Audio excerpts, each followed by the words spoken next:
सांगतो की या गडाचं पूर्वीचं मूळचं नाव होतं रायरीचा डोंगर की सेवेचे ठाई तत्पर हिरोजी इंदुलकर इंदुलकरांनी दिलेलं महाराजांना गॅरंटी पत्र महाराजांनी बांधलेलं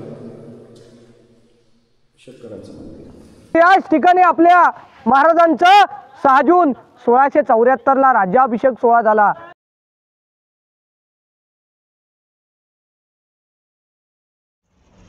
नमस्कार मित्रांनो, आपण जे आता बघत आहे इथे महाराजांचा राज्याभिषेक झाला होता, तर इथे आपण महाराजांचं दर्शन घेऊ आणि मग इथून पुढे निघू। आपण एक गाईड घेतलेला आहे, ते आपल्याला पूर्णपणे इन्फॉर्मेशन देतील आपल्या पूर्ण रायगडाची। तर समोर बघू आपण ती इन्फॉर्मेशन।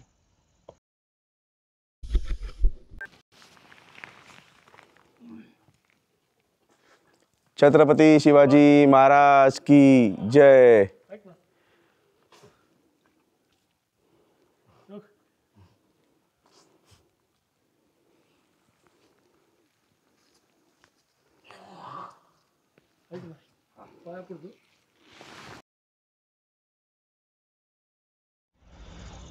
आता इथून आपण इथे महाराजांची समाधी आहे, इथून सुरू करणार आहे। तर इथून आपण आता आत चाललो आहे। पहिले नमस्कार करूया। छत्रपती शिवाजी महाराज की जय। तर इथे आपलं पूर्ण इन्फॉर्मेशन देतील आपले गाईड दादा, आणि जसं इन्स्ट्रक्शन देईल त्या हिशोबाने आपण समोर समोर जाऊ।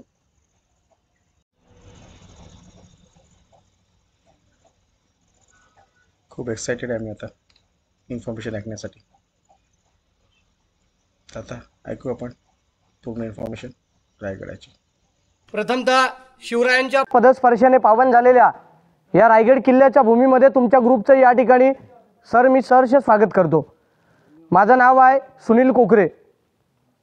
प्रथमतः तुम्ही रोपेने आलात, ही गडाची मागची बाजू आहे, आणि गडावरती जी रोपेने पायी चढून जी लोक येतात ही गडाची समोरची बाजू आहे। जर गडावरती तुम्हाला पायी चढून यायचं म्हटलं तर 3.5 किलोमीटर अंतर आहे, जवळजवळ 2360 पायऱ्या आहेत, कल्पना करा। आणि या गडाचा हा जर वरचा जर पठार पाहिलात ना, हा 100 एकराचा पठार आहे। 100 एकराच्या पठारामध्ये 350 बिल्डिंग आहेत, 11 तलाव आहेत, 84 पाण्याच्या टाक्या आहेत। हा पूर्णपणे जर गड तुम्हाला पाहायचा असेल ना सर 1-1.5 दिवस लागतो, एवढा मोठा किल्ला आहे। त्यासाठी आपल्याला गडाच्या पायथ्याला मुक्काम करून जिजामाता पाचाड गावात समाधी, तिथून आपल्याला सुरुवात करावी लागते 1 नंबर पॉईंटपासून। पण थोडक्यात तुम्हाला सांगतो की या गडाचं पूर्वीचं मूळचं नाव होतं रायरीचा डोंगर। तुम्ही सगळ्यांनी प्रतापगड पाहिलेला असेल किंवा पाहणार असेल, तर त्या प्रतापगडाच्या पायथ्याला जावळीचं खोर आहे, कल्पना करा। मग आदिलशाहीचा सरदार चंद्रराव मोरे याच्या ताब्यात पूर्वी हा रायरीचा डोंगर होता। हा जो रायरीचा डोंगर आहे ना, हा आपल्या राजाने 15 मे 1656 हा जावळीच्या मोऱ्यांकडून जिंकून घेतलाय, कल्पना करा। आपल्या राजाने काय केलं, जावळीच्या मोऱ्यांना पत्र लिहिलं। त्या पत्रामध्ये काय लिहिलं होतं की जावळीचे चंद्रराव मोरे, तुम्ही आमच्या स्वराज्यामध्ये सामील व्हा, आपण दोघे मिळून हे हिंदवी स्वराज्य स्थापन करू।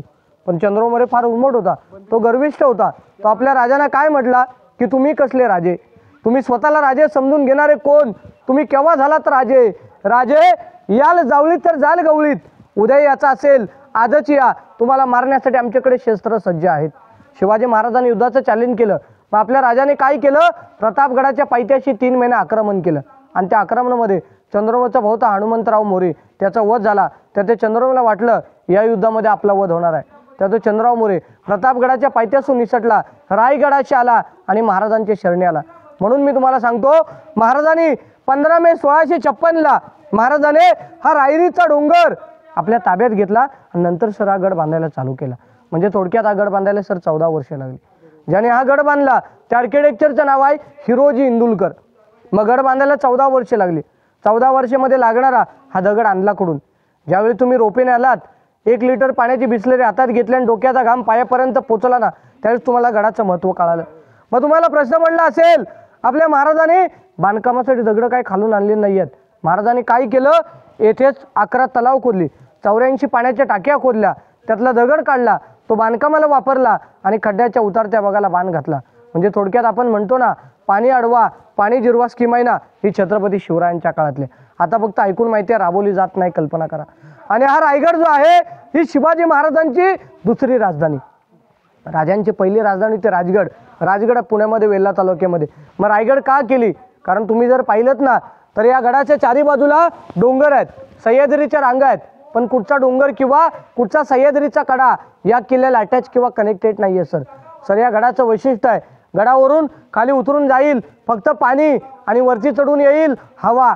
याच्यावरती गडाची कोणीच येऊ शकत नाही. कारण का या गडाचं जे बांधकाम आहे ना अभेद्य, बेलाक आणि बुलंद आहे. म्हणून आपल्या महाराजाने राजधानी म्हणून या गडाची निवड केली, कल्पना करा. पण आपल्या महाराजांनी राजधानी ज्यावेळी गडाची निवड केली ना, राजांबरोबर मोरूपंत पिंगळे होते. राजा आपल्या पंतांना काय म्हणतात की पंत हा गड बहुत चकोट, चौतर पहा गडाचे कडे, ताशिल्याप्रमाणे गाव दीडगाव उंच, पर्जन्य काली कड्यावरती गवत उगवत नाही. ऐसे बोलून महाराज बोलिले तख्तास जागा, तख्त म्हणजे राजधानी, तख्तास जागा हाच गड खरा करावा. म्हणून आपल्या राजाने राजधानीच्या दृष्टिकोनातून या गडाची निवड केलेली आहे, कल्पना करा.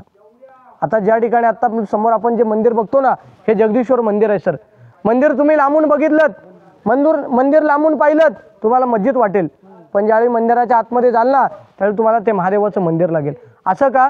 गडावतेच्या काळात मोगल लोक आले तरी त्याने त्याचा लांबून नमस्कार करावा, त्याने नतमस्तक व्हावे, मंदिराची तोडफोड करू नये म्हणून या मंदिराचा आकार मस्जिदसारखा ठेवण्यात आलेला आहे. सर ते मस्जिद नाही आहे, ते महादेवाचं शंकराचं मंदिर आहे, कल्पना करा.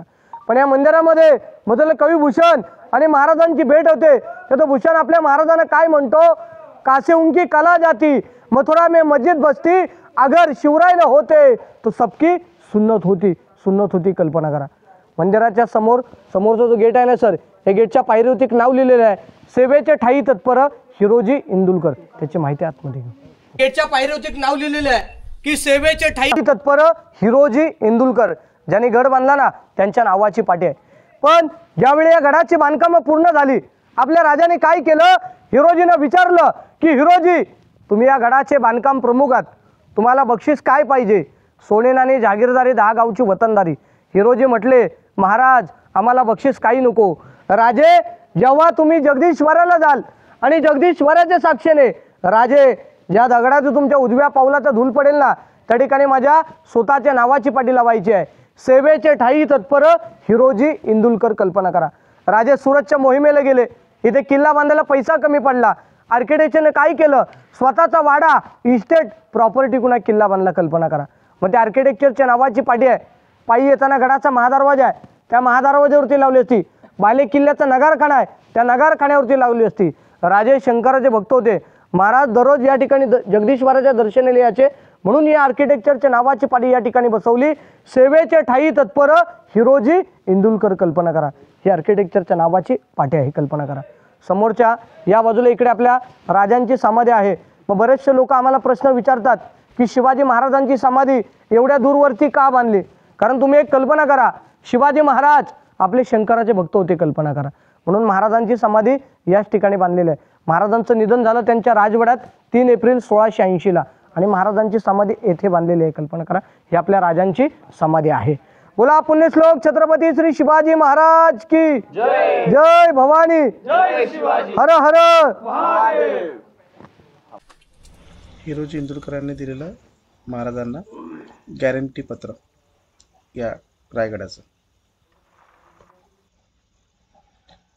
आणि हे जे आहे, हा जो समोर तुम्हाला पुतळा दिसत आहे याच्यावर एक बघा तुम्हाला एक आकृती दिसेल कुत्र्याची. हाच तो कुत्रा जो महाराजांना जेव्हा अग्नी देत होते त्यावेळेस त्या अग्नीमध्ये यांनी उडी मारली होती, म्हणून याचा इथे एक स्टॅच्यू बनवला आहे. महाराजांनी बांधलेलं शंकराचं मंदिर. इथे महाराज रोज यायचे पूजा करायला.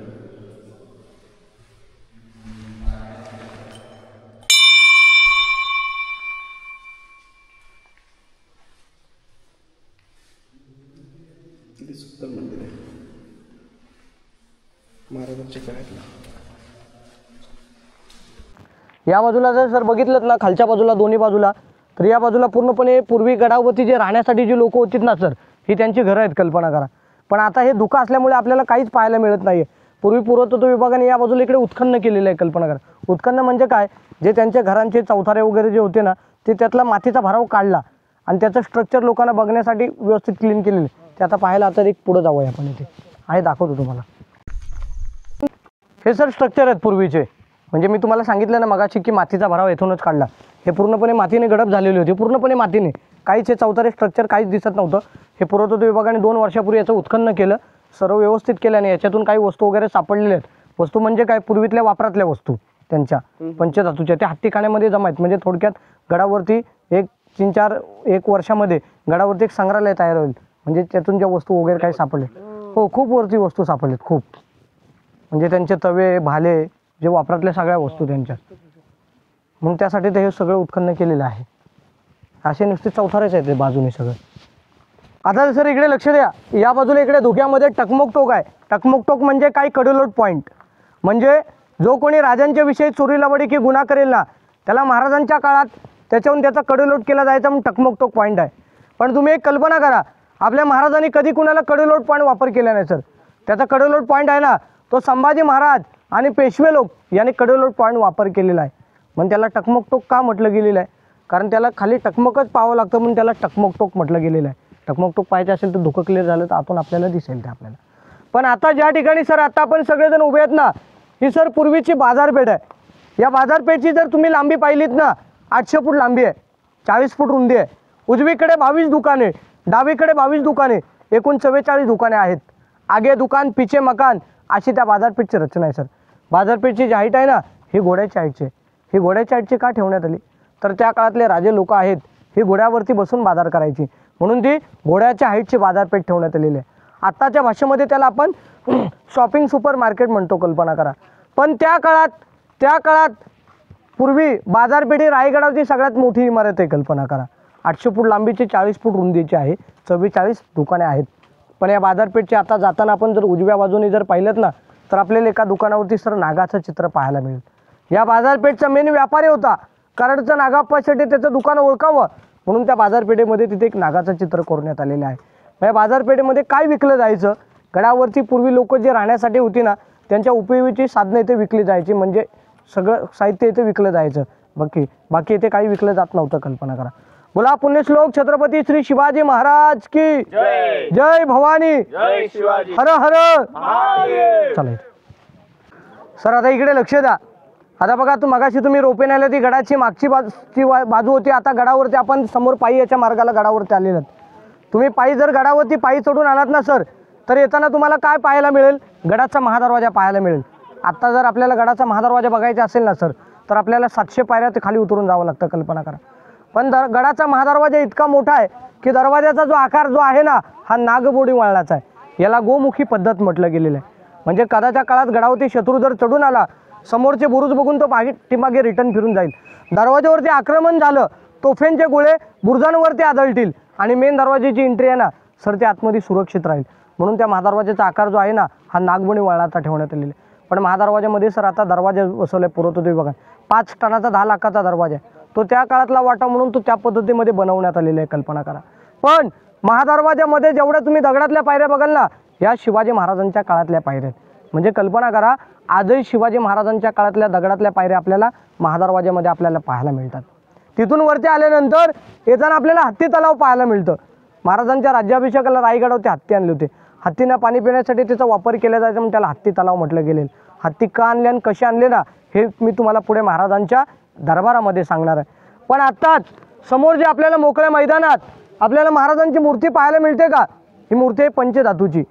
हे ज्यावेळी गडावरती इंदिरा गांधी होते बघा, त्यांच्या हस्ते मूर्ती या ठिकाणी सर बसवली. पण ही मूर्ती या ठिकाणी ते का बसवली, कारण बघा, कुठचाही राजा सिंहासनावरती बसल्यानंतर आपल्या पायामध्ये जोडे घालत नाही. तर समोरून बघा, महाराजांच्या पायामध्ये जोडे दिसतील, महाराजांच्या पायामध्ये जोडे आहेत, ही पहिली चूक आहे. आणि नंतर आपण म्हणतो छत्रपती शिवाजी महाराज, छत्रपती, पण हे छत्र पाहिजे होतं, पण हे छत्र नव्हतं सर.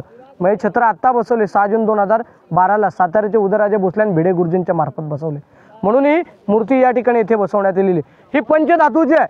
पंचधातूची असल्यामुळे याच्यावरती वातावरण क्लायमेटचा काही इफेक्ट होत नाही, कल्पना करा. पण या मूर्तीच्या समोरचं हे संपूर्ण जे मैदान पाहिलं ना, या मैदानाला इतिहासामध्ये होळीचं मैदान म्हटलं गेलेलं आहे. सर मार्च महिन्यामध्ये आपण होळीचा सण साजरा करतो. तशी राजांच्या काळात पूर्वी ते होळी पेटली जायची आपले राजे काय करायचे, पेटक्या होळीमध्ये नारळ टाकायचे. जो कोणी माणूस किंवा जो कोणी बहादूर या पेटक्या होळीतून हाताने नारळ काढेल त्याला सोन्याचा कडा आणि मानाचा घोडा महाराज या मैदानावरती बक्षीस द्यायचे. म्हणून या मैदानाला होळीचं मैदान म्हटलं गेलेलं आहे. सर येथे आजही होळी पेटली जाते, पण आता काठीने नारळ काढतात, पूर्वी हाताने काढायचे. ते म्हणजे संभाजी महाराज. म्हणून संभाजी महाराजांना शेर शिवा का छावा म्हटलं गेलेलं आहे. कल्पना करा, शेर शिवा का छावा म्हटलं गेलेलं आहे. पुण्याला इतिहासामध्ये होळीचं मैदान म्हटलं गेलेलं आहे. या बाजूला इकडे कोपऱ्यात व्हाईट धुक्यामध्ये जे आपल्याला इमारत पाहायला मिळते ना, बंद आहे सर, हा हत्तीखाना. महाराजांच्या काळात गडावरती जे हत्ती आणले होते ना, या हत्तींच्या राहण्याची व्यवस्था त्या ठिकाणी केलेली, म्हणून त्याला हत्तीखाना म्हटलं गेलेलं आहे. बोला पुण्यश्लोक छत्रपती श्री शिवाजी महाराज की जय भवानी, हर हर महादेव. जर पाहिलं ना, समोरच्या डोंगरामध्ये आपल्याला लाईनमध्ये 2 खड्डे पाहायला मिळतील. ही पूर्वीची ड्रेनेज सिस्टीम आहे. म्हणजे शिवाजी महाराजांच्या काळातलं 450 वर्षापूर्वीचं ड्रेनेज सिस्टीम आजही आपल्याला रायगडावरती पाहायला मिळते. कल्पना करा. म्हणजे आता आपण जो महाराजांचा दरबार पाहणार आहोत ना सर, त्या बाजूचं हे ड्रेनेज सिस्टम आहे. सर या बाजूला इथून रोपेला रस्ता गेला आहे आणि एक छोटीशी एक पायवाट गेलेली आहे. इथून खाली पूर्णपणे कड्याच्या टोकावरती गेलेलं आहे. तुम्हाला ऐकून माहिती असेल वाघ दरवाजा. मग बरेचसे लोक विचारतात वाघ दरवाजा म्हणजे काय. ज्याला वाघाचं धड आहे, वाघाचं काळीच आहे, तोच ते दरवाज्यातून खाली उतरून जाऊ शकतो. म्हणून त्या दरवाजाला इतिहासामध्ये वाघ दरवाजा म्हटलं गेलेलं आहे. गडाचा सर्वात एक मार्ग आहे तो. पण त्या दरवाज्यातून कोण गेलं तर राजाराम महाराज गेले. कल्पना करा. दरवाजाचं वैशिष्ट्य असं आहे की एकदा कड्याच्या किंवा एकदा दरवाजाच्या टोकावरती गेलो ना तर आपण कड्याच्या खालीच जाऊ शकतो. असं त्या दरवाजाचं वैशिष्ट्य आहे. कल्पना करा. आता पुढे मग आपण अति पवित्र ठिकाणी जाऊया. रायगडाचं सगळ्यात पवित्र ठिकाण शिवाजी महाराजांचा जेथे राज्याभिषेक झाला तो राज दरबार पाहायला जाऊया. बोला पुण्यश्लोक छत्रपती श्री शिवाजी महाराज की जय. सर आता इकडे लक्ष द्या. बोला पुण्यश्लोक छत्रपती श्री शिवाजी महाराज की जय भवानी, हर हर महादेव. सर समोर बघा, आता आपल्याला हार घातलेली धुक्यात आपल्याला महाराजांची मूर्ती पाहायला मिळते का. ही मूर्ती आहे पंचधातूची. ही मूर्ती आता 6 जून 2009ला बसवले कोल्हापूरचे युवराज छत्रपती संभाजीराजे. आणि तुम्हाला ऐकूनही माहिती असेल या मूर्तीची दररोज पूजा केली जाते. दररोज एक सांगलीवरून एक हार येतो, शिवप्रतिष्ठान मंडळ आहे संभाजी भिडे गुरुजी. आणि दररोज एक ठाण्यावरून हार येतो, श्रीकांत शिंदे फाउंडेशन मार्फत ते पूजा केली जाते. आणि मूर्तीच्या वरती अष्टकोनी गोल घुमट जे छत्र दिसतं बघा, या छत्राला इतिहासामध्ये मेघडंबरी म्हटलं गेलेलं आहे. सर मेघडंबरी केव्हा बसवली? 1985ला बसवली. ज्यावेळी आपल्या भारताचे 7वे राष्ट्रपती होते बघा डॉक्टर ज्ञानी दालसिंग यांच्या हस्ते या ठिकाणी बसवण्यात आलेले आहे. कल्पना करा. पण आपल्या महाराजांचा जो 6 जून 1674ला आपल्या राजांचा जो राज्याभिषेक सोहळा झाला ना सर, याचं तुम्ही पोस्टर छायाचित्र शाला कॉलेज ऑफिसला कुठेतरी पाहिलेलं असेल. सर याच ठिकाणचंच आहे. त्या छायाचित्रामध्ये बघा एक व्हाईट कलरची कॅप काढून एक व्यक्ती या ठिकाणी आपल्या महाराजांना मानाचा मुद्रा करताना दिसतो बघा. तो इंग्रज अधिकारी आहे. त्याचं नाव आहे हेनरी ऑक्झडन.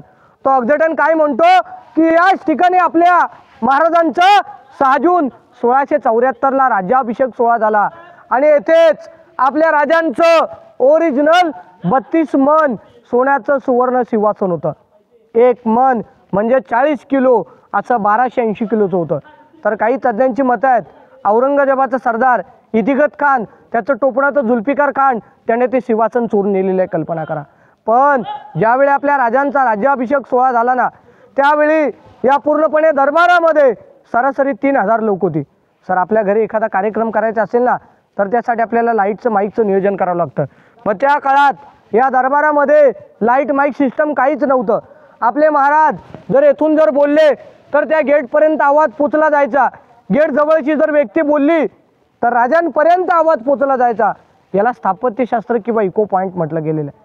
त्या काळात दरबार पॅक आता ओपन आहे. ओपन असताना सुद्धा या गेटच्या चारी कोपऱ्यात अशी टिचकी वाजवली ना, कागद जरी फाडला की कोणी एवढ्या आवाजात बोललं ना छत्रपती शिवाजी महाराज सर येथे आवाज येतो. पण त्याला असं गोंधळ चालत नाही, एकदम शांत वातावरण लागतं. कल्पना करा.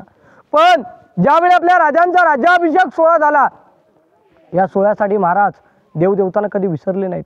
महाराज जगदीश्वराचं आणि भवानी मातेचं दर्शन घेऊन आल्यानंतर राजे या नगरखान्यातून आतमध्ये प्रवेश करताच ही भरलेली 3000 लोक आहेत ना, हे आपल्या महाराजांना अशी उठून मानाचा मुद्रा करतात. मुद्रा केल्यानंतर आपल्या राजांची एक नजर या 32 मणाच्या सुवर्ण सिंहासनाकडे आणि एक नजर भरलेल्या या दरबारामध्ये. कारण तुम्ही एक कल्पना करा, आपल्या राजाने ज्या वीरांवरती, ज्या मावळ्यांवरती हिंदवी स्वराज्य निर्माण केलं, त्यातला एकही मावळा, एकही सरदार महाराजांना सदैवती कोटीकून उप दिसत नव्हता.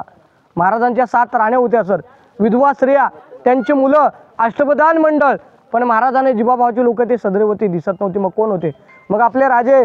प्रत्येक पायरी चढताना आऊसाहेबांना काय म्हटले की आऊसाहेब, आमची हिंदवी स्वराज्याची पहिली पायरी चढतो हा माझा तानाजी मालुसरे, की आधी लगीन कोंढाण्याचं मगच माझ्या रायबाचं असा म्हणणार माझा ताना.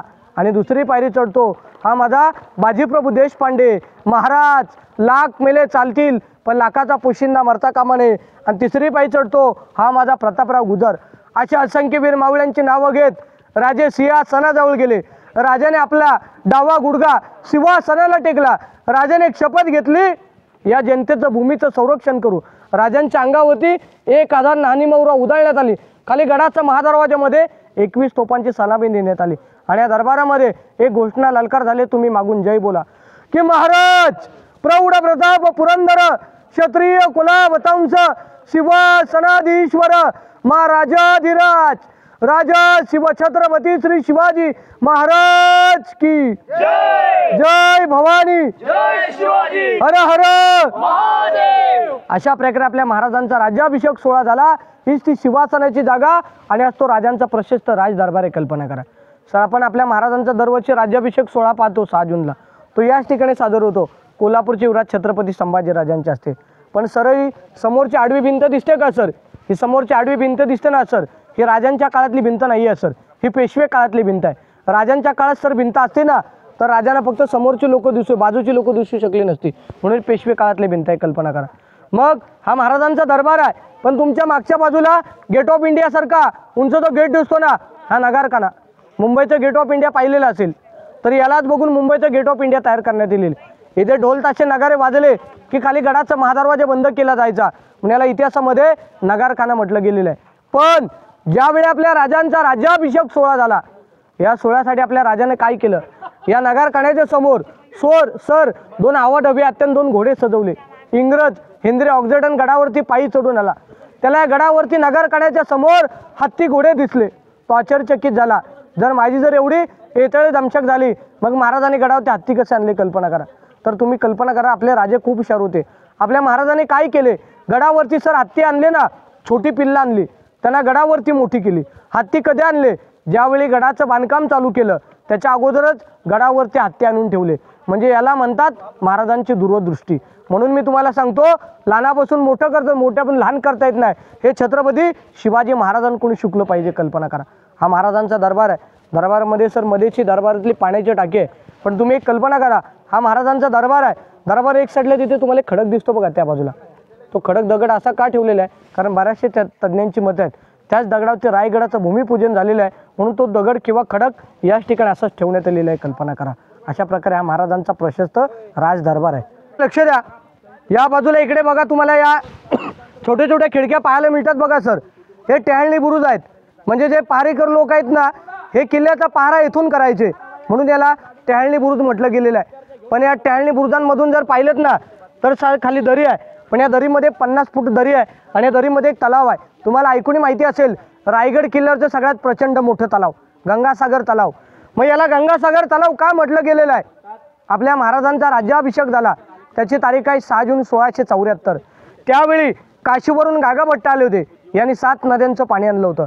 आणि राज्याभिषेक झाल्यानंतर उरलेलं पाणी राहिलं ते याच्यामध्ये विसर्जित केलं, म्हणून ते गंगासागर तलाव आहे. तर माझे गुरु आहेत प्रके घाणेकर, म्हणतात गंगा यमुना आणि नर्मदा यांच्या आल्या साऱ्या बहिणी, 7 समुद्रांचे पाणी आणले राज्याभिषेकासाठी, जले झाले तीर्थांचे घर, तयाचं नाव गंगासागर, म्हणून त्या तलावाला गंगासागर तलाव म्हटलं गेलेलं आहे. सर खाली गावामध्ये पाण्याची टंचाई येते, पण गडावरती कधीच येत नाही, म्हणून काय केलंय, गडावरून खाली पाणी पाईपलाईन सप्लाय केलेलं आहे. कल्पना करा, इतकं गडावरती पाण्याचा मोठा सोर्स आहे. कल्पना करा. समोरच्या बाजूला बघा, समोर एक छोटा एक चौथारा दिसतो बघा, हिरवं गवत उगवले, याला मराठीमध्ये सर म्हटलेलं आहे सदर. जसं दिल्लीच्या लाल किल्ल्यावरती बघा दिवाने खास आणि दिवाने आम, तसं हे दिवाने खास म्हणजे खास लोकांची बैठक येथे घेतली जायची, म्हणून हे दिवाने खास आहे. आणि मगाशी आपण जो दरबार पाहिला ना सर, तो दिवाने आम होता. आम म्हणजे जनता दरबार. पण ज्या कट्ट्यावरती आता आपण सगळेजण उभे आहेत ना सर, हा सचिवालय सेक्रेटरी, म्हणजे रायगड किल्ल्याचा मेन जो कागदीपत्र व्यवहार आहे तो इथे चालला जायचा म्हणून याला सचिवालय सेक्रेटरी म्हटलं गेलेलं आहे. रायगड किल्ल्याचं मेन ऑफिस कल्पना करा. सर आता इकडे लक्ष द्या. सर तुम्ही काल संध्याकाळी रोपे नेलात तो हिरकणीचा कडा, पण हिरकणी बुरुज जर बघायचा असेल ना तर त्यासाठी तुम्हाला गडावरती पायी चढून यावं लागतं. हिरकणी बुरुज आम्ही इथून दाखवतो पण आता धुका असल्यामुळे तो इथून दिसत नाही आहे, पण त्याची आम्ही कविता कथा मात्र निश्चित तुम्हाला सांगणार. म्हणजे एकदा गडावरती नगरखान्यामध्ये नगारे वाजले का त्या काळात पूर्णपणे गडाचे दरवाजे बंद करायचे आणि हिरकणी गडावरती दूध विकण्यासाठी आली. तो दिवस होता कोजागिरी पौर्णिमेचा, खास दूध विकण्याचा दिवस होता. दूध विकण्यासाठी गडावरती आली होती. काय झालं, सांज वेळ ठळून गेली, सूर्य मावळता झाला, गडाचे दरवाजे बंद झाले म्हणून ती हिरकणी बाळासाठी डोंगर खाली उतरून गेली. पण मगाशी मी तुम्हाला सांगितलं सर ज्याने हा गड बांधला ना त्या आर्किटेक्चरचं नाव आहे हिरोजी इंदुलकर. त्याने हा गड बांधला ना तेव्हा गडाचं गॅरंटी पत्र गेलेलं. गॅरंटी पत्र काय दिलं, खाली जाईल पाणी आणि वरती चढून येईल हवा, याच्यावरती गडाची कोणीच येऊ शकत नाही. पण हिरा नावाची गवळण खाली उतरून गेलेले असते. मग महाराज आपल्या हिरोजींना काय म्हणतात की हिरोजी तुम्ही आम्हाला गडाचं गॅरंटी पत्र दिलं, याचा अर्थ गडाचं बांधकाम कच्चं आहे, पक्क झाले नाही आहे. एखादी स्त्री खाली उतरते तर एखादा शत्रू गडावर तिसच चढून येऊ शकतो. मग त्या हिरोजीने काय केलं, राजांसमोर मान खाली घातली, तो कडा तासला, कड्याला बांधारा घातला आणि त्या कड्याला नाव दिलं हिरकणीचा बुरुज. मग बुरुज बांधल्यानंतर आपल्या महाराजांनी त्या हिराला काय सांगितलं की हिरा तुम्हाला आता खाली उतरून दाखव.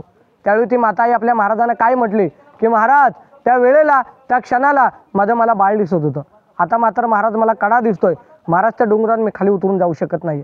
मग महाराजांच्या शिपायाने काय केलं, पालखीमध्ये बसून गडावरती आणली आणि गडावरती नगारखाना आहे, त्या नगारखान्यामध्ये त्या हिरकणीचा सत्कार केला. म्हणजे त्या मातेने आईने दाखवून दिलं आईचं किती मुलावरती प्रेम असतं, कल्पना करा. म्हणून एक कविता म्हटली गेलेली आहे, पण ही कविता कुठच्या पाठ्यपुस्तकात लिहिली गेलेली नाही. ती कविता अशी आहे की रायगडावर राजधानी ती होती शिवछत्रपतींची आणि कथा सांगतो ऐका अजूनी तेथील हिरकणी बुरुजाची. वसले होते गावतळाशी वाळुसरे या नावाचे आणि राहत होते कुटुंब छोटे गरीब धनगर गावळ्याचे. आई बायको ताना मुलगा कुटुंब होते छोटेसे आणि शोभत होते हिरा नावत्या तडफदार घरवालीचे. सांज सकाळी हिरा जात असे दूध घेऊन गडावरी आणि चालत होती उपजीविका त्या लेकीच्या धंद्यावरती. एके दिवशी दूध घालता हिरा क्षणभर विसावली, अवध्यानी नाही आले तिच्या कधी सांज वेळ ठळून गेली. सूर्यदेवता मावळते झाले बंद गडाचे दरवाजे आणि मनात ब्याली हिरा म्हणाली घरी बाळ माझे ताने. हात जोडून करी विनवणी गडकरी खाली जाऊ द्या मला. गडकरी म्हणतात आज्ञा नाही शिवरायांची आम्हाला. बाळाचे 8वे रूप वेडी माय माऊली झाली वेडी पिसी आणि कडा उतरून धावत जाऊनी बाळाला ती गे कुशी. आतुळनीय धाडस पाहून महाराज स्तंभित झाले आणि हिरा असं साडी चोली देऊनी प्रेमी सन्मानित केले. कड्यावरती त्या बुरुज बांधिला साक्षाईच्या प्रेमाची आणि कथा सांगतो ऐका अजूनी तेथील हिरकणी बुरुजाची. कथा सांगतो ऐका अजूनी तेथील हिरकणी बुरुजाची. म्हणजे त्या मातेने सर आईने दाखवून दिलं आईचं किती मुलावरती प्रेम असतं, कल्पना करा. सर समोरच्या बाजूला बघा, समोरच्या बाजूला धुक्यात एक विटामध्ये बांधलेली रूम दिसते का, हे राजांच्या काळातली सर टाकसाळ रूम आहे. टाकसाळ म्हणजे काय, शिवाजी महाराजांच्या काळात शिवराई होऊन नाणी राजमुद्रा पूर्वी त्या ठिकाणी तयार करायचे म्हणून त्याला टाकसाळ म्हटलं गेलेलं आहे. त्या काळातला राजांचा छापखाना, त्याला आत्ताच्या भाषेमध्ये आपण मिंट म्हणतो. महाराजांची नाणी तयार करण्याची जागा आहे. म्हणजे महाराजांची राजमुद्रा अशी होती प्रतिपचंद्र लेखे ववर्ध विष्णू वंदिता शास सोन शिवशा उदरा बधारे राजेते. म्हणजे प्रतिपचंद्रेकलेप्रमाणे शहाजी राजांचे पुत्र शिवाजी राजे यांचे स्वराज्य वाढत जावे, कल्पना करा. समोरच्या बाजूला बघा गोल अष्टकोन गोल गॅलरी दिसते का, ही राजांची सज्जा बाल्कनी गॅलरी. पण याच बाल्कनीच्या बाजूला हा यातक चौरस दिसतो ना, येथून सर 11 पायऱ्या खाली उतरून याच्या आतमध्ये खाली एक 10 बाय 10ची रूम आहे. त्या रूमचं नाव आहे गुप्त खलबतखाना. गुप्त खलबतखाना म्हणजे काय, आपल्या महाराजांना गुपित चर्चा करायची असेल, गुपित बोलायचं असेल तर शिवाजी महाराज या ठिकाणी गुपित चर्चा करायचे. स्वराज्याचा तिसरा डोळा म्हटलं जातं. बहिर्जी नाईक, बहिर्जी नाईक काय करायचे, आजूबाजूंच्या गड किल्ल्या गावांवरती जायचे, तिथे वेगवेगळे भाषा बोलायच्या, वेगवेगळी वेशभूषा करायच्या, तिथल्या खबर येथे पोहोचवायच्या. त्यांना 18 भाषेचं ज्ञान होतं, कल्पना करा. त्यांच्या पत्नीलाही माहिती नव्हतं की आपली पती स्वराज्याचे गुप्तचर आहेत, कल्पना करा. म्हणून त्यांना बहिरोपी बहिर्जी नाईक म्हटलं गेलेलं आहे. पण याच खलबतखान्याच्या बाजूला येथे खाली लाईनमध्ये 2 स्तंभ पाहायला मिळतात का सर.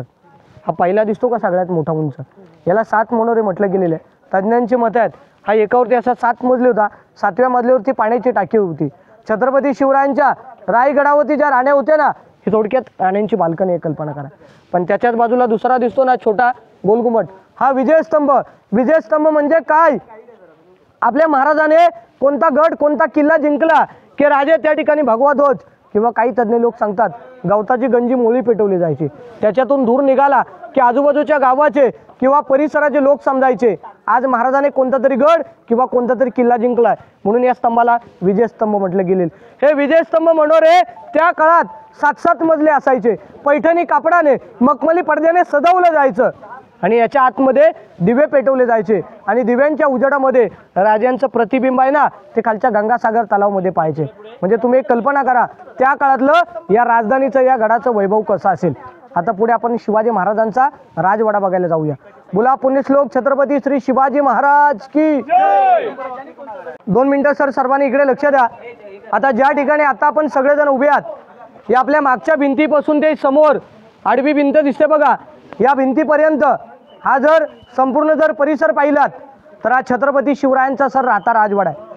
म्हणजे त्या काळातलं हे राजांचं राहण्याचं घर आहे, म्हणून याला राजवाडा असं म्हटलं गेलेलं आहे.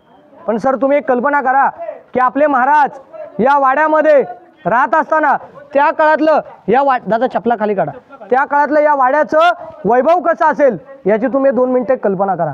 कारण या पहिल्यात उंच कट्ट्यावर तुम्हाला उंच ही छोटी छोटी चौकोनी दगडं दिसतात का? या दगडांवरती त्या काळात सागाचे लाकडी प्लेयर्स किंवा उंच खांब असायचे आणि या उंच खांबांवरती हा महाराजांचा राजवाडा आहे ना, हा राजवाडा प्रशस्त असा 2 मजली उभा होता. पण गडावरती तुम्ही रोपे न्यालात त्या बाजूला एक डोंगर आहे, त्या डोंगराचं नाव आहे पोटल्याचा डोंगर. या डोंगरावरून इंग्रजांचे 2 अधिकारी त्या दोघांची नावं आहेत कर्नल प्रोथर आणि मेजर हॉल यांनी काय केलं, या गडावरचे दारुकोठार उद्ध्वस्त केले आणि दारुकोठार उद्ध्वस्त केल्यामुळे इतिहासकाराच्या नोंदीप्रमाणे हा जो किल्ला आहे ना 11 ते 12 दिवस जळत होता. म्हणून तुम्हाला रायगड किल्ला हा जळून गेल्यामुळे तुम्हाला पडक्या अवस्थेत किंवा भग्न्या अवस्थेत पाहायला मिळतो. मग तुम्हाला प्रश्न पडला असेल तुम्ही राजस्थानला गेलात, राजस्थानचे गडकोट किल्ले सर चांगले आहेत, मग आपले मराठी राज्याचे किल्ले महाराष्ट्राचे का उद्ध्वस्त आहेत? कारण कल्पना करा आपले महाराज कधी कुणाला शरण गेले नाहीत.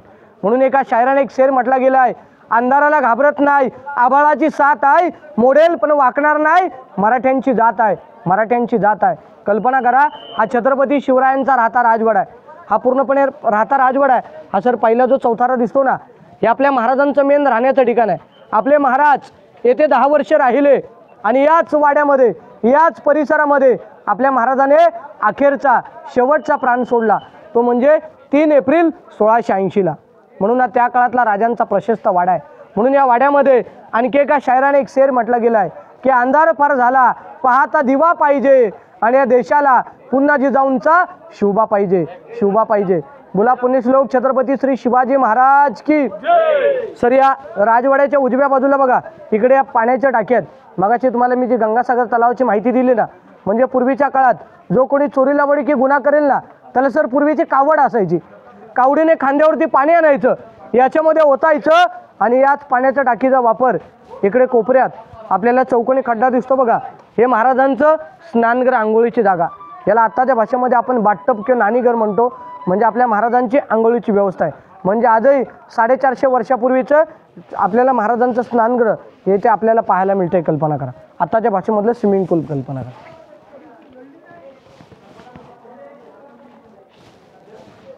आता बघा आपण जो किल्ला बघितला सर याला बाले किल्ला म्हटलं गेलेलं आहे. बाले किल्ला म्हणजे किल्ल्यातला महत्त्वाचा भाग. पण हा बाले किल्ला फिरत असताना आपल्याला बघा गडावरती 2 प्रकारचे बांधकामं बघायला भेटतात. एक हे दगडी बांधकाम, एक हे विड बांधकाम. म्हणजे एवढं दगडी बांधकाम दिसतं ना हे दगडी बांधकाम आहे, हे शिवाजी महाराजांच्या काळातलं आहे सर. आणि जेवढं तुम्हाला विटातलं बांधकाम दिसेल ना हे पेशवे काळातलं आहे. मग पेशवे काळ केव्हा आला? 1733 ते 1818ला पेशवे आले. पेशव्यांच्या काळात विटा आल्या म्हणून गडावरती आपल्याला विड बांधकाम बघायला भेटतं. मग हे बांधकाम जॉईन करण्यासाठी सर आता आपण रेती सिमेंट वापरतो, पूर्वीच्या काळात काही रेती सिमेंट नव्हतं. मग पूर्वी हे बांधकाम जॉईन करण्यासाठी जे मटेरियल वापरलं आहे ना ते चुना, गूळ आणि शिशाचा वापर करण्यात आलेला आहे. कल्पना करा. आता तुम्ही रोपेण्याला ती गडाची मागची बाजू आहे, ज्या दरवाजामधून तुम्ही आता किल्ल्यामध्ये प्रवेश केलात ना या दरवाजाला इतिहासामध्ये मेना दरवाजा, मेना हा पालखीचा प्रकार, तो मेना बंदिस्त राहतो. मेना म्हणजे काय?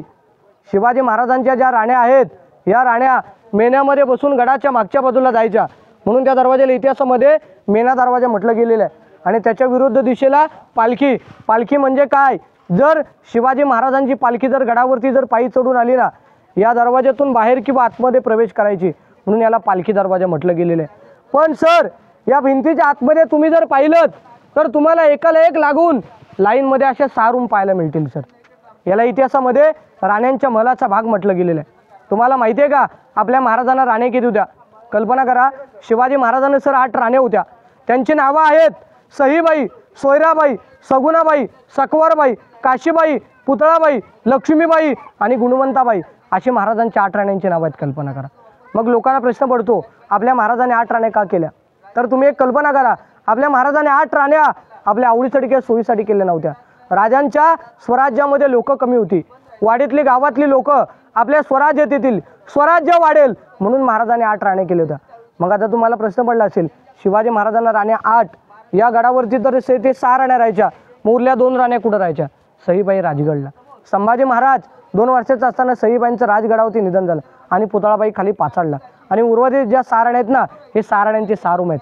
हा एका राणीचा 1 रूम आहे आतमध्ये सर, एका राणीचं 1 रूम आहे, असे 6 राण्यांचे 6 रूम आहे. मग त्याच्यामध्ये काय आहे, त्यांची राहण्याची व्यवस्था, त्यांचं किचन घर, त्यांची हवा खाण्याची खिडकी आणि त्यांचं टॉयलेट सिस्टीम. जर तुम्हाला टॉयलेट सिस्टीम बघायचं असेल ना, तर माझी माहिती झाल्यानंतर सगळ्यांनी पहिल्या राणीमालामध्ये जायचं. तेथे आजही 450 वर्षापूर्वीचं इंडियन टॉयलेट सिस्टीम आपल्याला रायगडावरती पाहायला मिळते. म्हणजे इंग्रजांनी काय केलं, याची कॉपी केली आणि ते आता यूज आपण आपल्या घरी करतो. कल्पना करा, म्हणजे आता आपण आपल्या घरी जे वापरतो ना, ती याची कॉपी आहे. कल्पना करा, म्हणजे आजही 450 वर्षापूर्वीचं टॉयलेट सिस्टीम आपल्याला रायगडावरती पाहायला मिळते. पण या राणीमालाच्या समोर हा मधला जो आडवा पट्टा दिसतो ना, याला सर दाशांची घरं, सर्वंट्स क्वार्टर्स म्हटलं गेलेलं आहे. म्हणजे प्रत्येक राणीचा नोकर प्रत्येक राणीच्या दालनासमोर. राणीला आतमध्ये काय काम लागलं, तिच्या दाशीला आतमध्ये बोलून घेतली जायची. थोडक्यात सरी राण्यांच्या नोकरांची घरं आहेत. कल्पना करा. पण त्याच्या समोर जर पाहिलं ना, तर समोर येथे सरी धान्यांचे कोठार आहेत. कदाच्या काळात तुम्ही जर कोल्हापूरला जर गेलात तर कोल्हापूरला पन्हाळा गड आहे. पन्हाळा गडावरती धान्यांचे कोठार आहेत, त्यांना गोदाम किंवा अंबरखाना म्हटलं गेलेलं आहे. जे पन्हाळा गडावरती जे आहेत ना, त्यांची नावं आहेत गंगा, यमुना आणि सरस्वती. गोदाम आहेत, अंबरखाना. तसं आमच्या कोकणात आम्ही कणगी किंवा पेव म्हणतो. म्हणजे महाराजांच्या काळात या किल्ल्याला वेढा पडला, त्या काळात गडावरती 3000 लोक आहेत. त्यांचं सरासरी 6 महिन्याचं पुरेल इतकं त्याच्यामध्ये धान्य साठवलं जायचं, म्हणून याला धान्यांचं कोठार म्हटलं गेलेलं आहे. पण सर, याच्या अगोदर गडावरती पूर्वी कधी आला असाल ना, तर पूर्वी ते बोर्ड लिहिलं होतं कैद्यांचे कोठार म्हणून. मग कैदी कोणी ठेवले? पेशवे लोकांनी कैदी ठेवले. कल्पना करा. आपल्या महाराजांनी कैदी का ठेवले नाहीत? समोर त्यांच्या राण्यांची घरं आहेत, बाजूला त्यांच्या मंत्र्यांचे वाडे आहेत आणि या बाजूला राजांचा राजवाडा आहे. आपल्या राजांचं जे कैदी ठेवण्याची जागा होती ना, ते पुण्यामध्ये लिंगाणगड आणि साताऱ्यामध्ये वासोटागड आहे. कल्पना करा. म्हणून याला शिवकाळात धान्यांचं कोठार, पेशव्यांच्या काळात कैदी कोठार म्हटलं गेलेलं. मग धान्य कसं काढलं जायचं? लाकडीचे किंवा रस्सीच्या शेडीने धान्य वरती काढलं जायचं, असं याला कुठे चान्स नाही. हे इमर्जन्सी स्टॉक. गडाचे दरवाजे बंद झाले, गडावरती कुठची संकटाची वेळ आली तर याच्यातून 3000 लोकांना धान्य पुरेल इतकं याच्यात धान्य काढलं जायचं. 22, 20 आणि 15 या दोघांना दरवाजा नाही आहे, तिसऱ्याला दरवाजा आहे. मग तिसऱ्याला दरवाजा का आहे? तर या दोघांमधून सर धान्य काढलं जायचं, तिसऱ्यामध्ये टाकलं जायचं, खाली मंत्रिमंडळामध्ये नोंद केली जायची, म्हणून त्याला तिसऱ्याला दरवाजा आहे. कल्पना करा. पण या रेलिंगच्या बाजूला पूर्णपणे धुका आहे, पण त्या धुक्यामध्ये काहीशा रूम आहेत. इतिहासामध्ये आपल्याला शिवाजी महाराजांचं आपल्याला जे अष्टप्रधान मंडळ पाहायला मिळतं बघा, त्यांचे ऑफिस किंवा त्यांचे कार्यालय. म्हणजे थोडक्यात स्वराज्याचा जो कागदीपत्र व्यवहार आहे ना, तो येथे चालला जायचा. 365 गड किल्ल्याचा जो कागदीपत्र व्यवहार आहे ना, तो येथे चालायचं. थोडक्यात आताचं मंत्रिमंडळ आहे. कल्पना करा. सर, इथे थोडक्यात माझी महत्त्वाची माहिती संपलेली आहे. पण माझ्या प्रत्येक ग्रुपला शेवटला जाताना मी 2-3 शेर म्हणून दाखवतो. पहिला शेर असा आहे की घासल्याशिवाय धार नाही या तलवारीच्या पातीला, आणि या मराठ्यांशिवाय अर्थ नाही या महाराष्ट्राच्या मातीला. अंधाराला घाबरत नाही, आभाळाची साथ आहे, मोडेल पण वाकणार नाही, मराठ्यांची जात आहे. रायगडावर खडे पसरले शिवरायांच्या पायी, ही सम्मा माणिक मोती दुसरी दौलत नाही. काशी उनकी कला जाती, मथुरा में मस्जिद बसती, अगर शिवराय न होते तो सबकी सुन्नत होती. सर, इथे आमची महत्त्वाची माहिती संपलेली आहे. जय हिंद, जय महाराष्ट्र, जय जिजाऊ, जय शिवराय.